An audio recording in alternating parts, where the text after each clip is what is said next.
Welcome back to Chris Dupre, sales coach, sales expert, marketing coach, business coach, communication coach, coach of lots of things. So, Chris, I want to ask you today about something that I know I've heard you speak about before, and I'm always really inspired to hear you talk about the power of self discovery in the sales process. That the salesperson, if they if they become a guide, they can help a buyer discover something rather than tell them what they should be looking for. It's a really different approach. So break it down for us. The easiest way to think through this is when we tell somebody something, there's a chance that they're going to listen to it and there's a chance that they're going to do it. But when we get somebody to go, I know what I need to do, there is much more of a chance that they're actually going to go do that thing, right? So we know that's true whether it's with our kids. It was true when I was in the Army. That's why there's a whole part of an operations order called commander's intent, which is the why behind the whole thing, right? To help you understand it. So in sales, the same thing applies. We have to help people get to why they should take the action, whether it's buy the thing, buy the service, whatever it may be. And so one of the problems that we always see is that somebody comes into a sales call, if you're service based, or even somebody walks into a retail store and we're in pitch mode, man. We're in here's all the facts and figures about the thing. Here's why you should get it. Blah, blah, blah. But we don't even know why they walked in the store. We don't know why they showed up to the 30-minute call or the 10-minute demo. And so we could be talking about stuff that nobody cares about. And so when we think about self discovery, that's only achievable by asking great questions. Nobody's going to self discover something that you're telling them to do, right? Like it's just not self discovery. Then it's listening to somebody and doing what they've said. To start off, that feels like a salesperson needs to practice a lot of self restraint to get there because you know a lot about what you're trying to sell, and it's so easy to stand up there and run through all the features. It's so easy to give a pitch. So you have to kind of remind yourself that that's not what they need right now. While this could be true, that is, you as the sales professional, you as a subject matter expert, know exactly what they need right now. That doesn't matter. Until they understand it and get it, they're not going to do it. Right? Now, for anybody sitting there like, well, Chris, that's not true all the time. You're right. It's not true all the time. My water heater broke on a Saturday. Okay. And I didn't care how much it cost. I didn't care about anything. They said, you need a new water heater. It's going to cost this much. And I said, great. Can you be here right now? Okay. So I get it. Emergencies aside, right? The reality is that we need to understand this stuff better.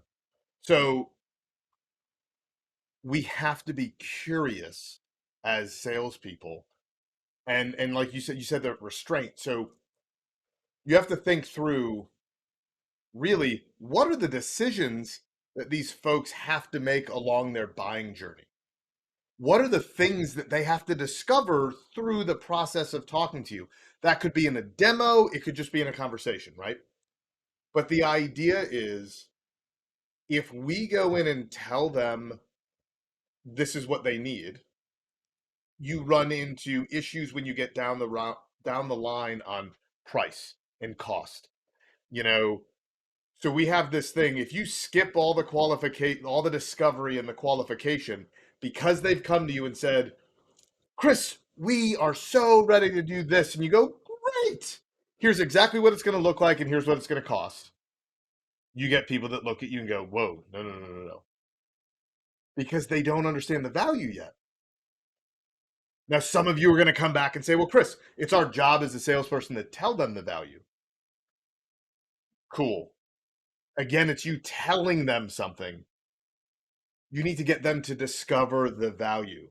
And the way that we do that is by asking these questions that help them see what's not working in their organization, what's not working in whatever the thing is that they're buying for, right? And it's this curiosity and it's this taking them through a process that has to have purpose. It has to be, progressing the conversation forward. But when you do that, you're more prone to get people to go, it's a no-brainer that I need insert software. Yes, we 1000% need to start working with you as a coach. Yes, we need to go do that thing. That's when it gets easy. But it's that patience and curiosity while knowing where you're trying to take them. That's important. But it also needs to have that restraint, or you're going to pitch too quickly. You're going to recommend too fast. And when that happens, you're still going to win some, but not as many as you would if you got them to go, you know what? That's just the right thing for us to do, John. I think also, yes, you're going to win some, but but what's going to happen is what you were saying before is that people are going to flame out later on in the sales process when all of a sudden they realize that all their desire for something was manufactured and kind of given to them by you. And when that wears off, when they see the price, when they realize something, or maybe sometimes after they buy, in their buyer's remorse, you find yourself with unhappy customers. Or you find yourself losing a deal in late stages. And I think what you're talking about is another thing that we often say at Impact, which is you want to counsel bad fit prospects out of the sales process early. You want them to realize, just as you're saying, they might realize, yes, your option is not exactly what I need, or your option is not what I need. I'm going to go somewhere else. And that's good for both sides, both you and the buyer. Yeah. And again, it's this idea of nobody's ever going to buy anything they don't need, right? And so through this process, we find out if they really need it or not. Because there's a difference between want and need. Now, this really applies when we're talking about high dollar stuff, because that's when you get a lot of that pushback. The idea, though, is the same. It is this idea that when you induce self discovery, they're going to take action.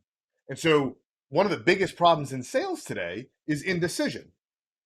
Indecision happens when people know the status quo needs to change, right? So they know there's a problem that they need to change, but they're unwilling to actually make the decision.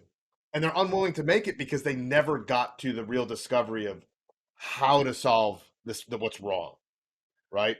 They get told all these things, but they've never really been coached through a buying process. And I want you to focus on the words that I'm using here, John, right? So, coached through a buying process is fundamentally different than sold to during a sales process. And I know that they're just words, but I'm choosing them very strategically because when we look at it as I'm selling to somebody through a sales process, we are going to tell them what to do, we're going to pitch, we're going to tell them exactly what they need. When we guide them or coach them through a buying process, we're going to ask them questions, we're going to get them to self-discovery. We will still make recommendations. We will still tell them what we believe they need to do, but it's all in support of having them already discovered certain things that are true for them in their scenario.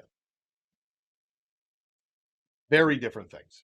So let's get into some specifics. What are questions that you, because you are a sales coach, you're also a salesperson, you run sales calls for Impact. What are questions that help people along this path of self discovery? Knowing before we say any of these that you might sell different products, you might sell services, you might sell B2B or B2C, etc. But what are some of your go to questions that you find actually prompt that self discovery and do what you're talking about? I always start with asking them, why are you taking time out of your day to talk to me? And that might seem like, what do you mean? Like, the one thing none of us have more of is time, right? So when somebody actually books in time to meet with you as a sales professional, whether they consciously or subconsciously know it, one of those two things is true. They know that they've got some problem, which is why they've reached out, right? So they're there. So I want them to start telling me about that. Okay. I again, I'm talking about sales coaching and training. I'm talking about they ask you answer coaching and training, business coaching. So I ask questions around where do you want this part of your business or your business to be 2 years down the road, right? I want to, I call it future casting. I want to see, like, what does the future hold?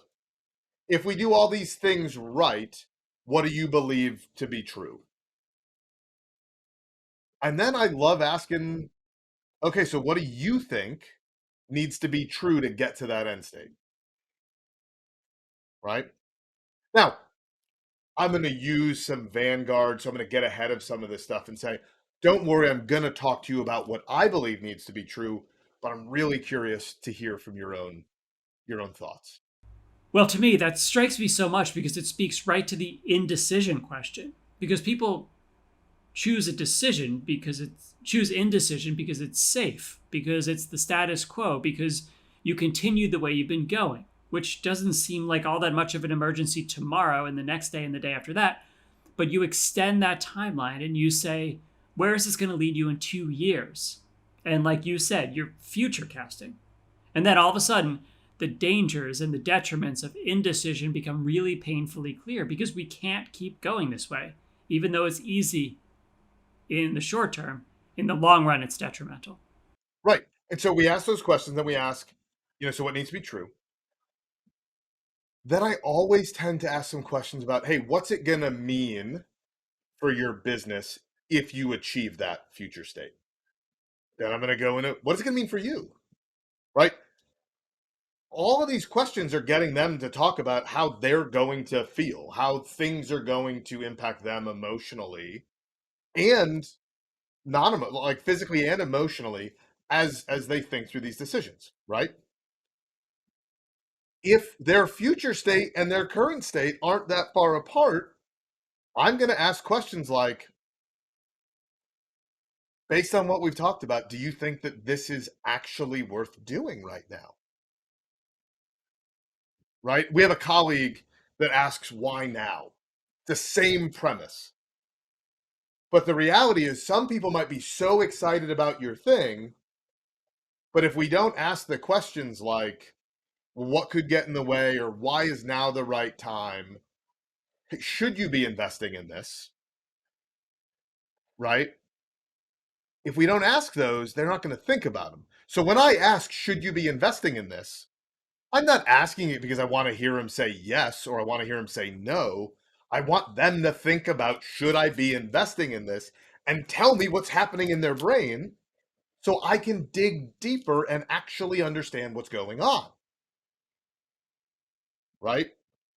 When I watch sales calls for our clients or when I watch my own things, I always like to watch the ones that you don't win. Like, those are my favorite ones. And when I watch those, the things that I always see is we didn't go deep enough in those questions. So we heard an answer we liked, so why should you invest, well, should you invest now? Well, yes, we should. And then you move on to the next thing without going deeper. That just sets you up for failure, right? Why should you invest now? Like, these are little things, but we call it the law of three. You've got to get to these root things because when you make people verbalize them, they're more real than if they don't. And if I summarize what they've said and say, so it sounds like this is what you mean by now is a good time to invest, I'm saying it, not them. So if there's any takeaway from all of this, it is literally ask the questions that you might be afraid to ask, and then ask the second question and the third question until you get to either that, I know what we need to do, or you could paint the picture of why they should invest, why now is the right time. All of that then allows you, when you get to the point where you start prescribing what to do, you have callbacks to what they've said, and they're already there with you because they've just described what success looks like and why now, right? So those are always, John, those are always go-tos for me. I was just going to go to ask you to go a little deeper and explain the law of three. So the idea with the law of three is we never get to the actual answer in the first response, right? So a simple thing is like when you walk in on Monday, hey, how was your weekend? Somebody says good.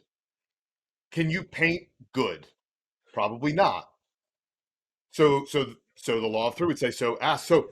Oh, great! I'm glad it was good. What'd y'all do? Well, we did this. And what was so great about it, or what you just keep asking until you can paint the picture.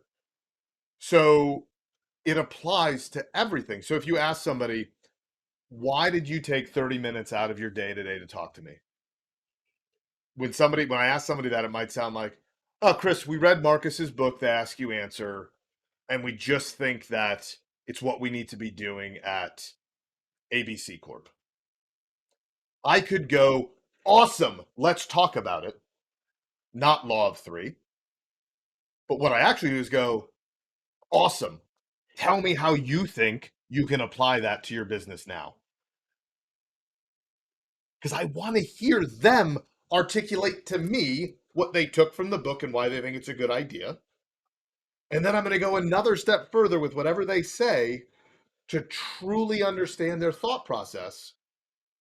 Because when I get that, I can think about the right next questions. What are the hurdles that we still have to get over? What are the things that they still need to discover so that we get to the end state that we're all looking for, which is helping them, helping the buyer, and winning business for the company. Both of those can be true and don't make us bad for trying to do. Just a quick reminder for anyone listening or watching, Chris Dupre is a business coach and a sales coach here at Impact. You can follow him on LinkedIn, where he talks about all sorts of sales coaching. He's been very interested in watching AI day to day. And recently, which we talked about on another podcast, you can always ask him to speak with you about your particular needs if you want an expert opinion on the challenges that you're facing. Chris, I want to give you one last question to wrap up. I'm hearing you say that you have kind of a list of questions that you like. I'm also hearing you say that there's a lot of reaction to what you're hearing. So as you go into any call as a salesperson, not as a coach, but maybe as you coach your clients as well, how do you prepare?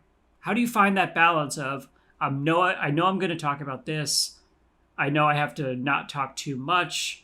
I know I'm going to ask this question, and depending on how they're responding, it might go this way or that way. To what extent is it kind of a blank slate that you're walking into? And to what extent is it a performance that you've already rehearsed? This is going to be an odd answer because the performance that I've already rehearsed is reps in role plays.